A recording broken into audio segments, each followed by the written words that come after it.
Pembahasan di pagi hari ini kita akan membahas sebuah kisah yang cukup menarik. Banyak ibrah dan pelajaran nanti yang akan kita petik dari kisah ini. Kita beri tema kisah ini adalah Qissatu Khalilur Rahman Ibrahim alaihi salatu wassalam.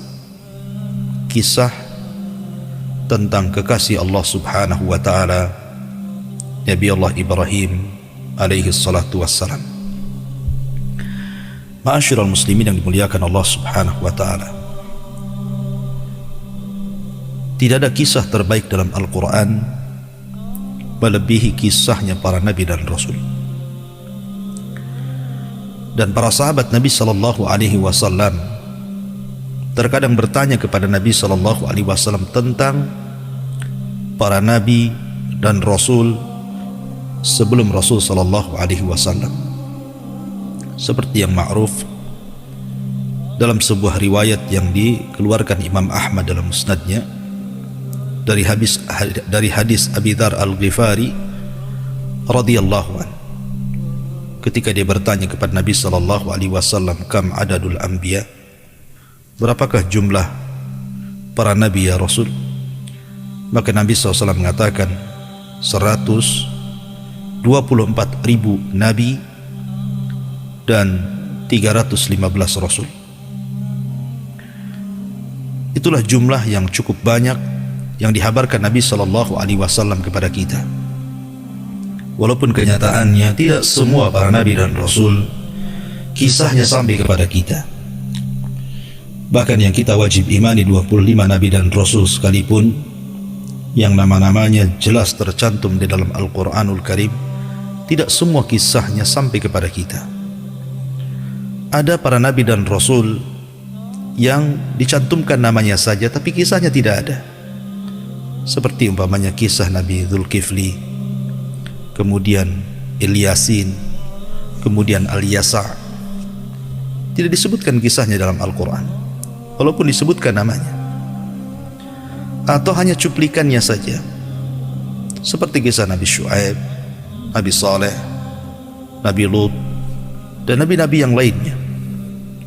Tapi ada juga nabi yang dikisahkan panjang lebar, sampai Al-Quran mencantumkan lebih daripada 130 ayat bercerita tentang seorang nabi ini. Seperti Nabi Musa alaihi salatu wassalam diceritakan di masa kecilnya, remajanya, dewasanya, tuanya, bahkan lengkap sekali. Ataupun nabi yang akan kita kisahkan cukup lengkap dalam Al-Quran, kisah Nabi Allah Ibrahim alaihi salatu wassalam, bagaimana perjalanan hidupnya, baik di Irak, baik di Syam Palestina, baik di Mesir, ataupun di Jazirah Arab di Mekah Al-Mukarramah dan sekitarnya. Ma'asyiral muslimin yang dimuliakan Allah subhanahu wa ta'ala, kisah Ibrahim alaihi salatu wassalam adalah kisah yang banyak dicantumkan dalam Al-Quranul Karim, sehingga ada alaqah, keterkaitan antara Rasul kita yang sangat erat dengan Nabi Allah Ibrahim alaihi salatu wassalam. Contoh saja manasik yang kita disyariatkan padanya, manasik haji dan umrah. Manasik haji dan umrah tidak lain dan bukan melainkan syariatnya Ibrahim alaihi salatu wassalam, yang kemudian menjadi syariat kita umat Islam. Dan itu menunjukkan keterkaitan antara kita dengan Ibrahim alaihi salatu wassalam. Bahkan disebutkan dalam sebuah hadis ketika Nabi sallallahu alaihi wasallam memiliki keturunan dari Maria Qibtiyah. Hadis yang dikeluarkan Imam Muslim dari Anas bin Malik radhiyallahu an, Rasulullah SAW mengatakan, wulida li al-lailata ghulam sammaituhu bismi abi Ibrahim. Ketika Maria Qibtiyah melahirkan di malam hari, maka Nabi SAW mengatakan, maka aku beri nama anak dari Maria Al-Qibtiyah itu dengan nama bapakku Ibrahim. Maka salah satu putra Nabi SAW namanya Ibrahim, mirip dengan nama Nabiullah Ibrahim alaihi salatu wassalam karena putra Nabi SAW yang pertama Qasim, kemudian Abdullah, dan yang terakhir Ibrahim. Kenapa Rasul SAW beri nama putranya Ibrahim, salah satu dari putranya Ibrahim? Karena Nabi SAW ingin menyamakan Ibrahim. Kita tahu bahwa Nabi SAW terlahir dari jalur Ismail, dan Ismail itu putra daripada Hajar, salah satu istri Ibrahim. Dan Hajar itu adalah pemberian dari Raja Mesir kepada Siti Sarah yang kemudian dihadiahkan kepada Ibrahim. Begitu juga Ibrahim putra Nabi SAW, putra daripada budaknya Maria Kiptiyah, dan Maria Kiptiyah juga hadiah daripada Muqawqis, Raja Mesir. Makanya Nabi SAW memberi nama putranya Ibrahim, dan itu menunjukkan ada keterkaitan Rasul SAW dengan Nabiullah Ibrahim alaihi salatu wassalam. Bahkan ketika Nabi SAW diisrakan oleh Allah Subhanahu wa ta'ala dan dimi'rajkan ke langit, maka Nabi SAW dipertemukan dengan Ibrahim pada langit ketujuh. Kemudian Nabi SAW mengatakan, wa ra'aitu Ibrahim salawatullah alaihi wassalamu fa idza aqrabu man ra'aitu bihi syabahan sahibukum ya'ni nafsahu, wa ra'aitu Jibril alaihi salatu wassalam fa idza aqrabu man ra'aitu bihi syabahan dihyatul kalbi. Kata Nabi SAW dalam sebuah hadis yang dikeluarkan Imam Muslim, ketika aku melihat Nabiullah Ibrahim di langit ketujuh ketika peristiwa Mi'raj, maka aku lihat Ibrahim wajahnya sangat mirip dengan diriku. Maksudnya wajah Nabi SAW sangat mirip dengan Ibrahim alaihi salatu wassalam. Dan ketika aku melihat Jibril, maka aku melihat Jibril sangat mirip wajahnya dengan Dihyatul Kalbi, seorang sahabat yang paling tampan yang ada di kota Makkah kala itu.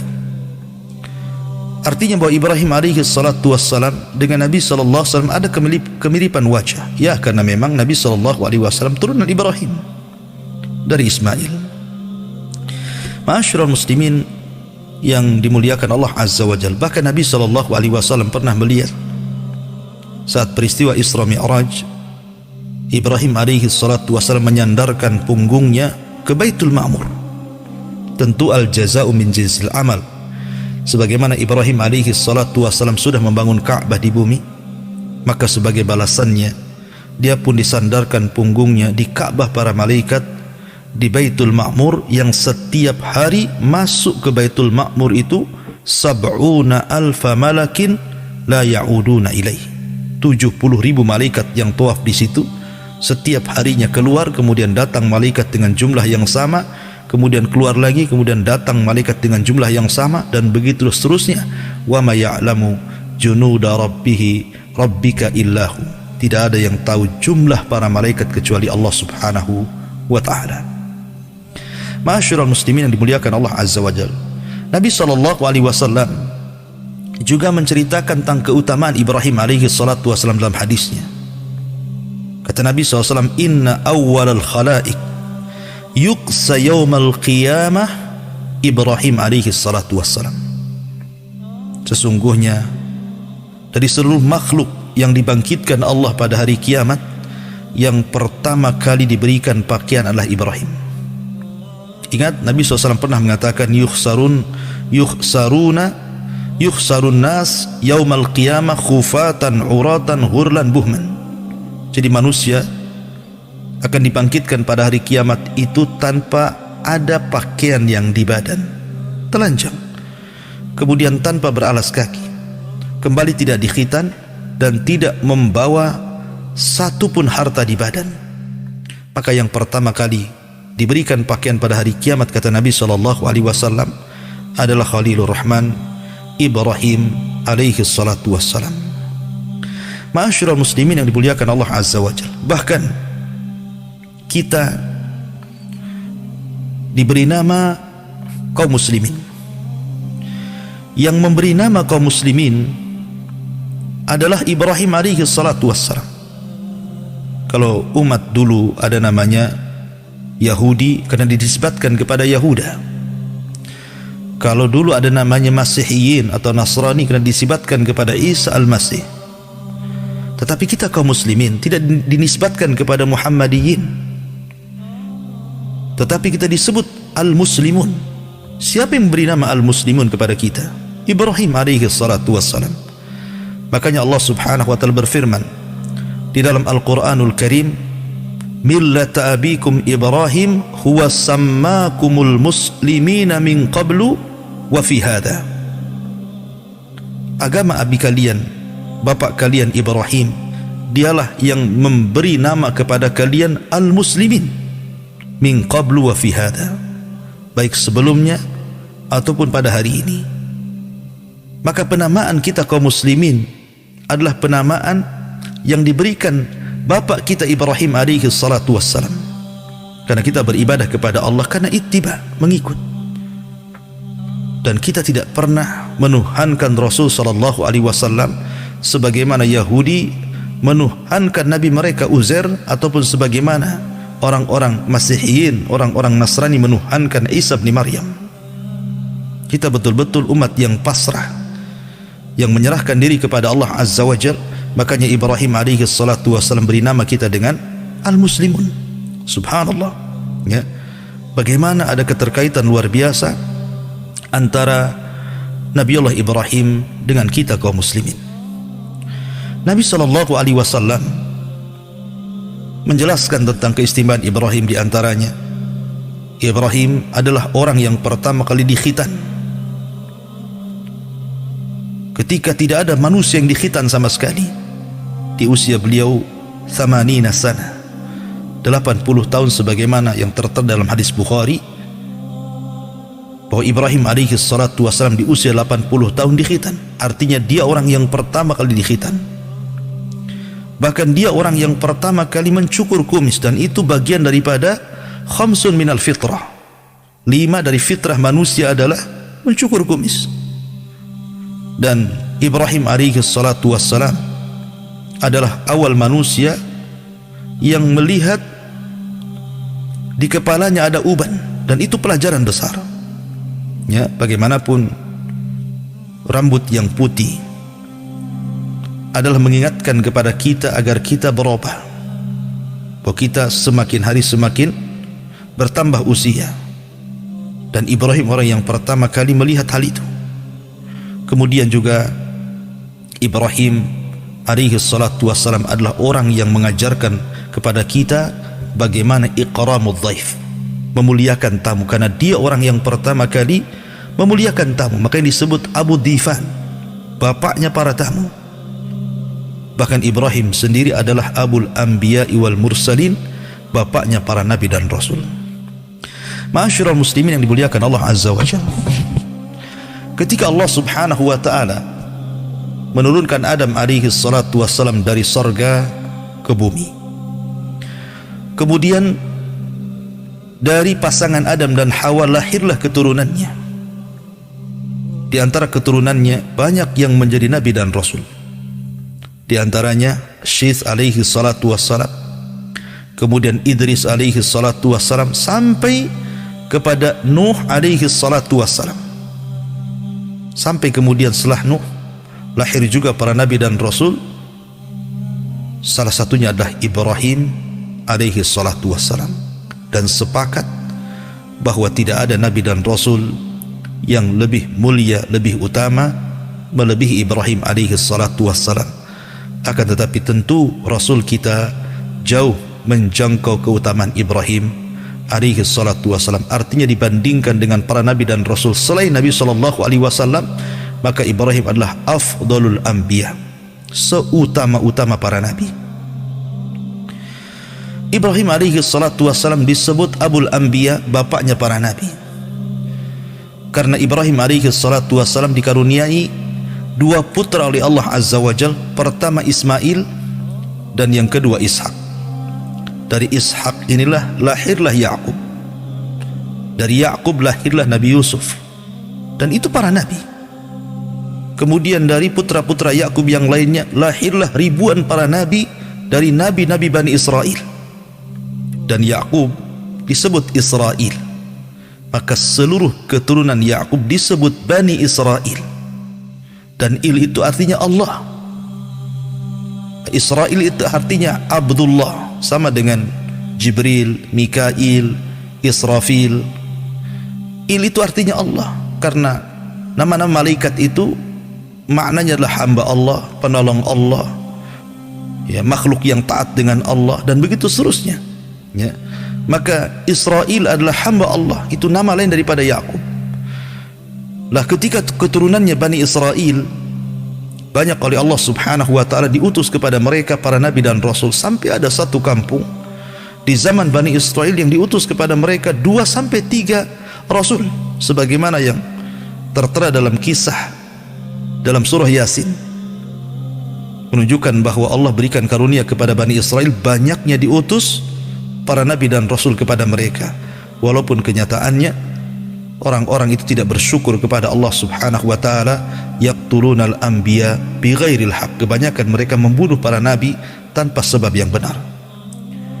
Kemudian yang kedua dari jalur Ismail, putra Ismail bukan nabi, cucu Ismail bukan nabi, cicit Ismail bukan nabi, tetapi ketika kemudian di antara turunan Ismail sampai kepada Abdullah, putra daripada Abdul Muttalib, maka lahirlah Rasul kita Muhammad sallallahu alaihi wasallam yang dijadikan oleh Allah Azza wa Jal khatamul anbiya wal mursalin, sebagai penutup para nabi dan rasul. Adapun dari keturunan Ishak yang menutup nabi dan rasul adalah ketika lahirnya Maryam, kemudian lahirlah Isa bin Maryam, itulah penutup nabi-nabi Bani Israel, ditutup dengan Isa bin Maryam yang Allah angkat ke langit dan akan turun di akhir zaman. Tetapi penutup para nabi dan rasul setelah Isa bin Maryam adalah dari jalur Ismail, Rasul kita Muhammad sallallahu alaihi wa ala alihi wasallam.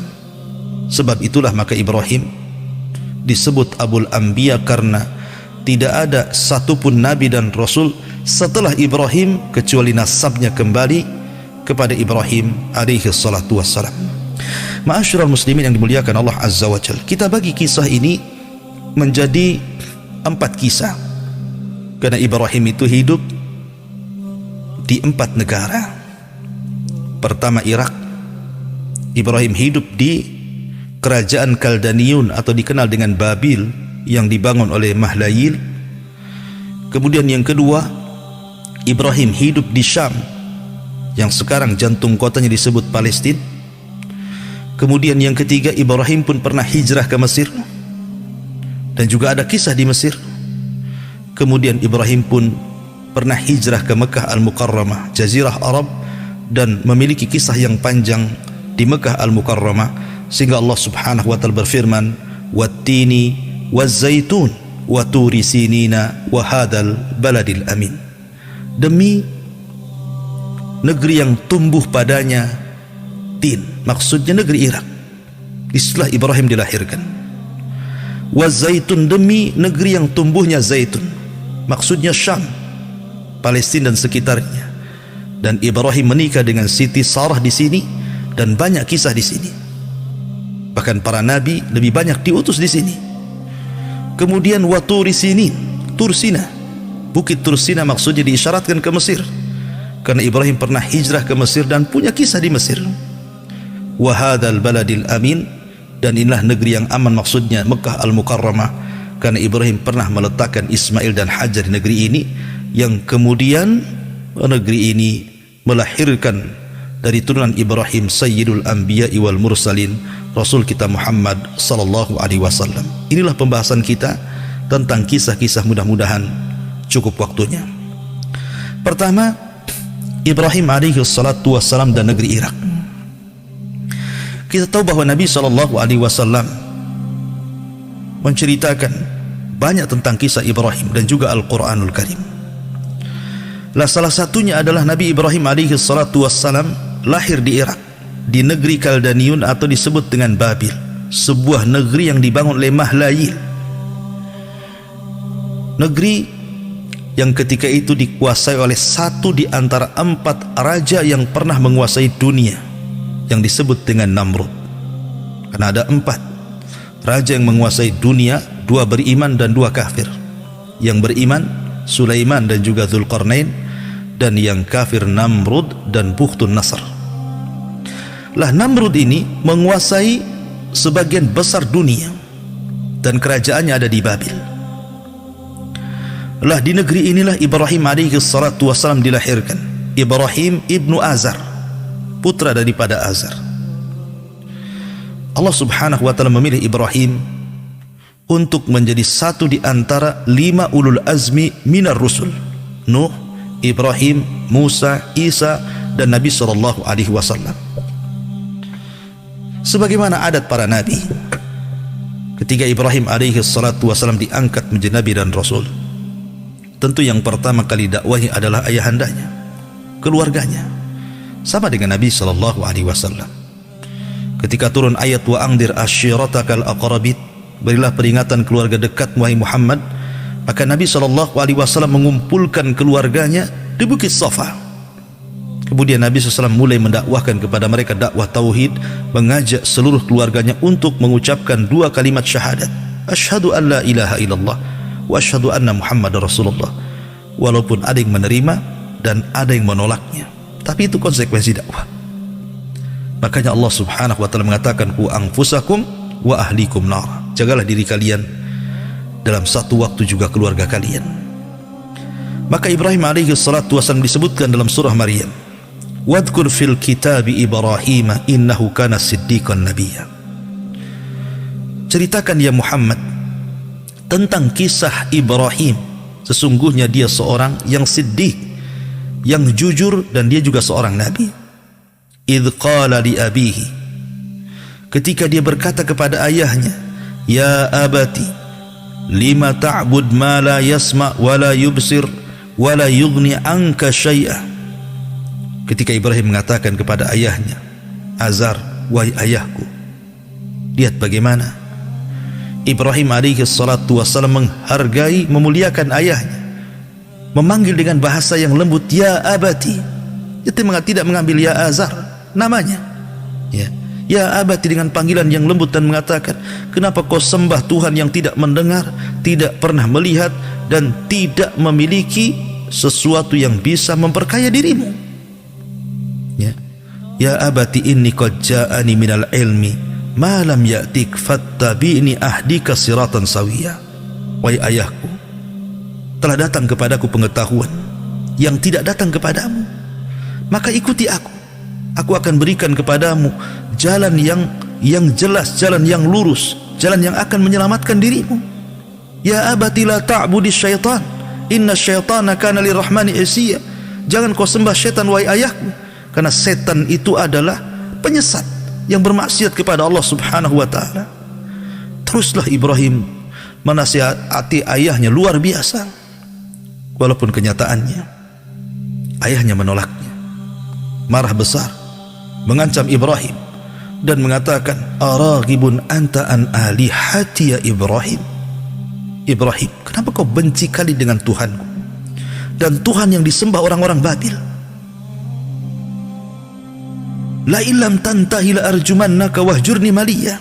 Kalau engkau tidak berhenti terus bicara tentang dakwah tauhid, maka aku akan rajam kamu dan aku akan usir kamu. Tapi Ibrahim alaihi salatu wassalam menjawab dengan kelembutan dan mengatakan, salamun alaika sa'astaghfiru laka rabbi innahu kana bi khafiyya. Kata Ibrahim, mudah-mudahan Allah berikan keselamatan kepada engkau wahai ayahku, dan aku akan berusaha memintakan ampun akan dosa-dosamu kepada Allah Azza wa Jalla. Jadi langkah yang pertama dilakukan Ibrahim adalah berusaha untuk menyebarkan hidayah tauhid di keluarganya, terutama ayahnya sendiri. Walaupun Allah Subhanahu wa ta'ala takdirkan Azar tidak masuk dalam Islam, Azar tidak masuk ke dalam agama Ibrahim alaihi salatu wassalam. Ketika dia sudah tidak bisa lagi menasihati ayahnya, mulailah dia datang kepada kaumnya, kepada kaum Babil, Kaldaniun, Dan Allah katakan dalam surah Al-An'am, wa idh qala Ibrahimu li abihi Azar atattakhidu asnaman alihatan inni araka wa qaumaka fi dhalalim mubin. Ketika Ibrahim berkata kepada ayahnya Azar, kenapa kau mengambil asnam, berhala-berhala itu sebagai Tuhan? Aku lihat engkau dan juga kaummu berada di atas kesesatan yang nyata. Maka Ibrahim ketika masa remaja, dia mulai membuat tasykik, keraguan-raguan di kaumnya. Di masa remaja Ibrahim alaihi salatu wassalam sudah rajin berdakwah. Ketika kemudian ada sekelompok anak-anak muda yang seusianya, Ibrahim alaihi salatu wassalam pun pura-pura duduk bersama mereka berbincang-bincang. Kemudian Ibrahim alaihi salatu wassalam mulai membuat syubhat kepada Tuhan-Tuhan yang selama ini disembah mereka. Karena di zaman Ibrahim itu banyak orang yang menyembah bintang, menyembah bulan, menyembah matahari, menyembah patung-patung dan begitu seterusnya. Lah Ibrahim hendak membuat keraguan-raguan kepada mereka bahwa Tuhan yang selama ini kalian sembah itu tidak benar. Maka duduklah Ibrahim di antara anak-anak muda yang ada di situ. Apa kata Ibrahim ketika sudah larut malam? Kemudian orang-orang para penyembah bintang pun mereka mulai menyembah bintang. Kata Ibrahim alaihi salatu wassalam, disebutkan dalam surah Al-An'am, falamma janna alaihi lailu ra'a kaukaba. Ketika malam sudah gelap, bintang sudah bermunculan, maka Ibrahim pun kemudian mengisyaratkan pandangannya ke langit melihat bintang dan mengatakan, hadza rabbi, ini Rabbku. Orang-orang mengatakan Ibrahim sudah mulai menyembah Tuhan. Tetapi ketika kemudian Ibrahim berbincang-bincang sampai pagi hari dan bintang pun kemudian tidak ada, kata Ibrahim, qala la uhibbul afilin, aku tidak suka Tuhan yang terkadang muncul, terkadang tenggelam. Ya. Kemudian di hari yang lain Ibrahim alaihi salatu wassalam ketika berada di tengah-tengah purnama, bulan purnama yang sangat terang, dia pun mendatangi lagi anak-anak muda seusianya. Kemudian Ibrahim mengatakan, falamma ra'al qamara bazighan qala hadza rabbi. Ketika dia melihat purnama yang sangat bulat, yang sangat terang, dia mengatakan, oh ini Tuhan saya. Falamma afala qala la illam yahdini rabbi la akunanna minal qaumidh dhalin. Tapi ketika bulan kemudian keesokan harinya tiba-tiba hilang, maka Ibrahim mengatakan di hadapan kaumnya, kalau Allah tidak memberikan hidayah kepadaku, tentu aku termasuk orang-orang yang sesat. Lah di pagi harinya muncul matahari. Maka Ibrahim ketika ra'a syamsa bazighatan, memiliki cahaya yang lebih terang dibandingkan bulan dan bintang, Ibrahim mengatakan, hadza rabbi, oh boleh jadi ini Tuhan yang benar nih. Bintang sudah enggak benar, muncul tenggelam, bulan sudah enggak benar, pergi dan datang, oh mungkin boleh jadi ini matahari Tuhan saya. Dia mengatakan, hadza rabbi, ini Tuhan saya. Kenapa? Hadza akbar, ini lebih besar daripada bulan dan bintang. Falamma afalat, ketika di sore hari matahari pun pergi, matahari pun tenggelam, maka Ibrahim menyeru kaumnya, ya qaumi inni bari'um mimma tusyrikun. Wahai kaumku, aku berlepas diri dari apa yang kalian sekutukan. Inni wajjahtu wajhiya lilladzi fataras samawati wal ardh hanifan wa ma ana minal musyrikin. Sesungguhnya aku arahkan wajahku kepada zat yang telah menciptakan langit dan bumi, hanifan wa ma ana minal musyrikin, yang lurus, yang tidak menyekutukan Allah, dan saya bukan termasuk orang-orang musyrik.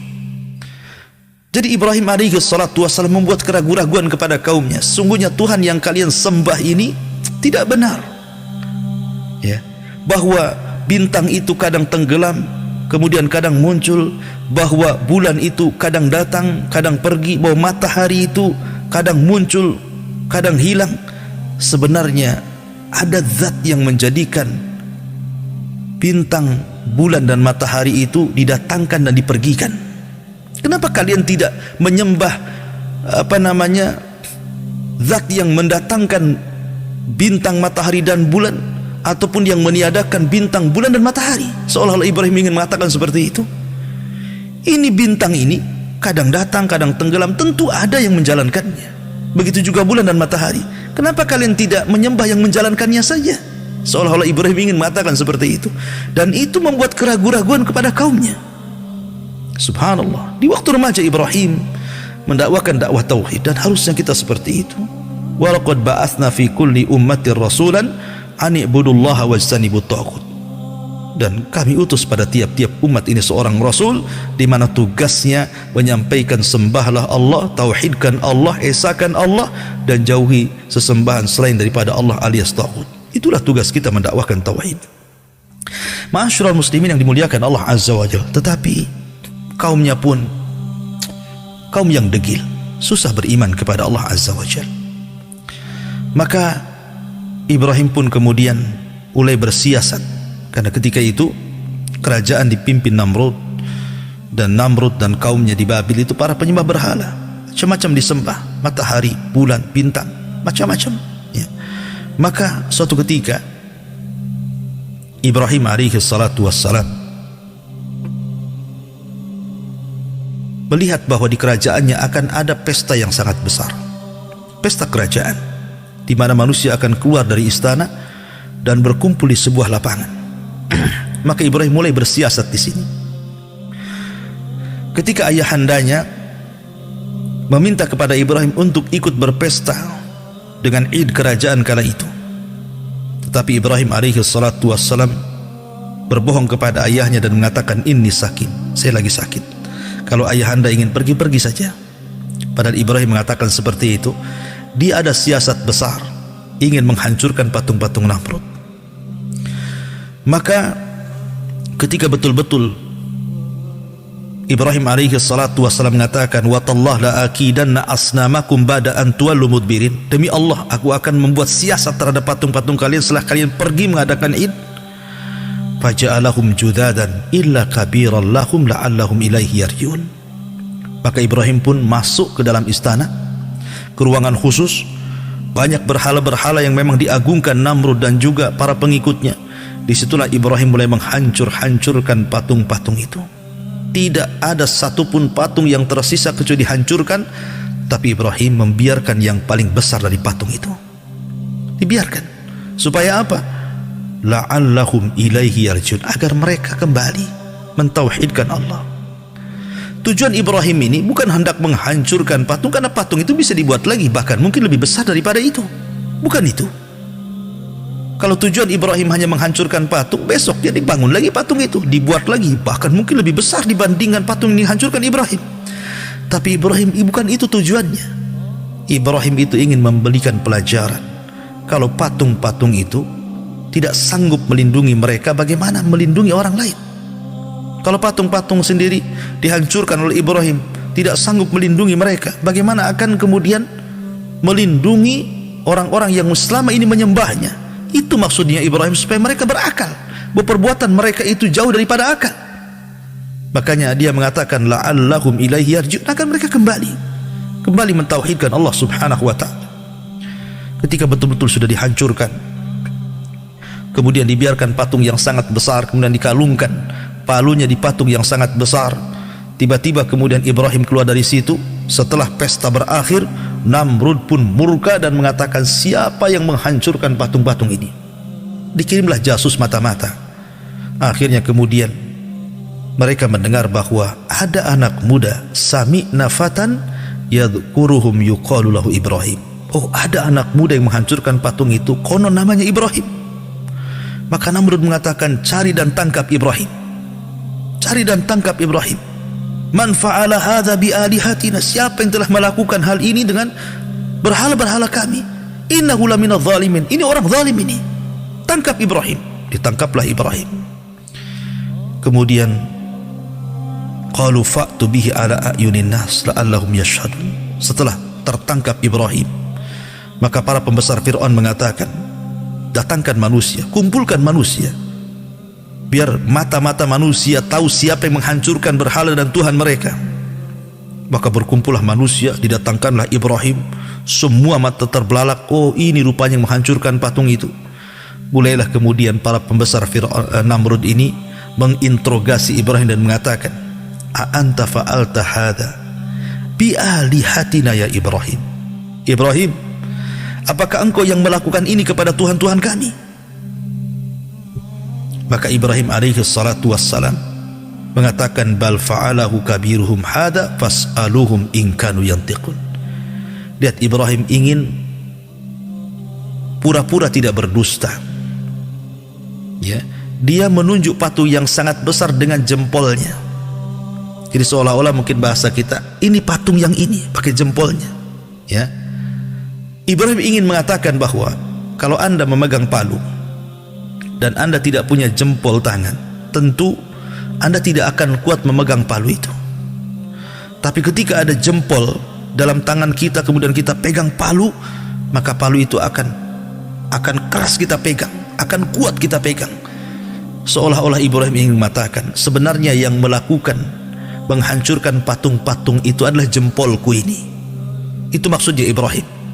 Ya. Tetapi tidak disebut. Dia ingin tawari, dia ingin menutupi kebohongannya dan mengatakan, bal fa'alahu kabiruhum hadha. Yang melakukan, yang menghancur-hancurkan patung-patung kecil itu maksudnya yang besar ini. Nah, Ibrahim sambil menunjukkan jempolnya, maksudnya jempol saya. Dan orang-orang menyangkanya Ibrahim menunjuk kepada patung itu, supaya Ibrahim lepas dari dusta maksudnya. Tetapi mereka pun, ketika Ibrahim mengatakan fas'aluhum in kanu yantiqun, kalau enggak percaya tanya saja kalau mereka bisa bicara. Farajau ila anfusihim faqalu innakum antumuz zalimun. Karena mereka tidak bisa membantah hujah Ibrahim yang sangat kuat, maka mereka pun melakukan kekuatan hujah dengan cara membakar Ibrahim dan mengatakan, qalu harrikuhu wansuru alihatikum in kuntum fa'ilin. Kalian harus membela Tuhan-Tuhan kalian, bakar anak ini. Ya, maka sepakatlah mereka pun mengumpulkan kayu bakar berhari-hari sampai menggunung kemudian dibakar. Maka Ibrahim alaihi salatu wassalam ketika itu disiapkan untuk dilempar ke dalam api itu menggunakan manjani ketepel besar, karena tidak mungkin dimasukkan, mendekat api pun panas. Maka dilemparlah Ibrahim alaihi salatu wassalam ke dalam api itu. Subhanallah, para malaikat telah siap siaga menawarkan kekuatan mereka untuk menolong Ibrahim, termasuk Jibril, Mikail, malaikat Jabal, semua para malaikat menawarkan. Tapi Ibrahim hanya mengatakan, amma ilaikum fala wa amma ilallahi fabala. Kalau aku harus meminta pertolongan kepada kalian wahai para malaikat, tidak, aku tidak akan minta pertolongan kepada kalian. Tapi kalau aku meminta pertolongan kepada Allah, ya, aku hanya meminta pertolongan kepada Allah. Hasbunallah wa ni'mal wakil, ni'mal maula wa ni'man nasir. Itu pula yang dikatakan Nabi SAW ketika Abi Sufyan menakut-nakuti akan datang kelompok tentara besar menyerang Madinah, maka Rasul dan para sahabatnya mengatakan hasbunallah wa ni'mal wakil, seperti perkataan Ibrahim ketika dilempar ke dalam api, hasbunallah wa ni'mal wakil, cukuplah Allah karena dia sebaik-baik pelindung. Maka Ibrahim pun kemudian dilempar ke dalam api. Ketika dia mengatakan hasbunallah wa ni'mal wakil, maka pertolongan Allah sekejap saja datang kepada Ibrahim. Kemudian dikatakan, ya naru kuni bardan wassalaman ala Ibrahim. Ya naru kuni bardan wassalaman ala Ibrahim. Wahai api, jadilah dingin kalian dan selamatkan Ibrahim. Kalau seandainya Allah hanya mengatakan wahai api dinginlah, dinginlah kalian, tentu Ibrahim tidak akan selamat. Karena bagaimanapun panas ataupun dingin bisa membuat orang mati. Tetapi ketika Allah mengatakan wassalaman ala Ibrahim, dan selamatkan Ibrahim, dan api ini dingin khusus kepada Ibrahim sehingga api tetap panas pada hari ini. Kalau seandainya Allah mengatakan jadilah api sampai kiamat, tentu api akan dingin. Bagaimana Anda akan memasak gitu kalau api dingin itu? Tapi rupanya api dingin ini hanya untuk Ibrahim dan keselamatan Ibrahim alaihi salatu wassalam dari kobaran api itu. Subhanallah, bagaimana Allah subhanahu wa ta'ala memberikan mukjizat kepada Ibrahim. Ibrahim kebal bakar, dan itu mukjizat, bukan memakai jimat, ya. Bahkan dalam sebuah riwayat ada binatang yang disebut dengan wazak. Wazak itu semacam cicak ataupun tokek begitu, ya. Nabi SAW pernah mengatakan dalam sebuah hadis dari Ummu Syuraik yang dikeluarkan Imam Bukhari, di mana Nabi SAW bersabda bahwa Nabi itu amara biqatlil wazak, ya, memerintahkan untuk membunuh toke ataupun cicak begitu ya. Kenapa alasannya? Kana yanfuh ala Ibrahim alaihi salatu wassalam. Ketika seluruh binatang berusaha memadamkan api yang menyala-nyala itu, tiba-tiba datang pula toke itu malah meniup-niup supaya api itu besar. Maka dari situ Nabi SAW memberikan pahala siapapun yang membunuh toke, membunuh wazak. Anehnya di zaman sekarang toke pula dirawat-rawat, harganya sampai ratusan juta. Dia tidak paham bahwa ini binatang harus dibunuh, yang sudah mencelakakan Ibrahim alaihi salatu wassalam. Ya, ma'asyiral muslimin yang dimuliakan Allah Azza, padahal di dalam membunuh cicak atau toke itu dapat pahala, karena Rasulullah SAW menganggap itu faisiqah, binatang fasik, ya, yang sudah menyakiti Nabiullah Ibrahim alaihi salatu wassalam. Maka Ibrahim pun kemudian diselamatkan Allah Subhanahu wa ta'ala. 3 hari berada dalam api itu, tapi Allah melindunginya sampai api pun hilang, tinggal abunya. Tiba-tiba Ibrahim itu pun tidak menjadikan orang-orang Babil beriman kepada Ibrahim. Subhanallah. Bahkan suatu ketika Ibrahim alaihi salatu wassalam betul-betul didatangkan kepada Raja Namrud, kemudian diajak berdebat soal ketuhanan.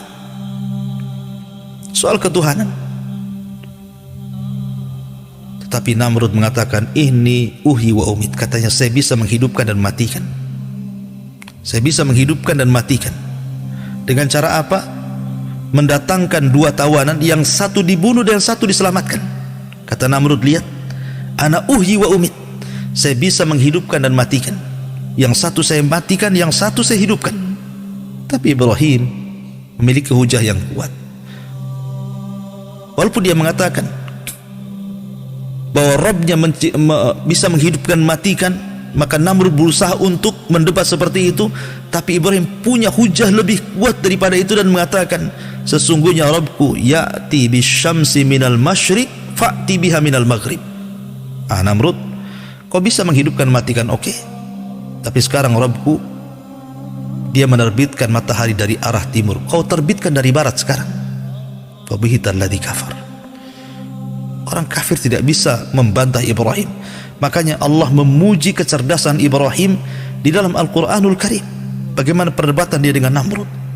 Tapi dari sini ma'asyiral muslimin, kisah Ibrahim di Irak ini memang cukup panjang, dan dakwahnya memang susah untuk berkembang. Persis seperti Nabi SAW 13 tahun di kota Mekah, tidak berkembang, banyak dimusuhi orang, ditekan, difitnah, dibuli, diancam, bahkan hendak dilakukan pembunuhan dan juga pemenjaraan kepada Nabi SAW. Itu pula yang dirasakan kakek Rasul SAW, Ibrahim alaihi salatu wassalam, ketika di Irak.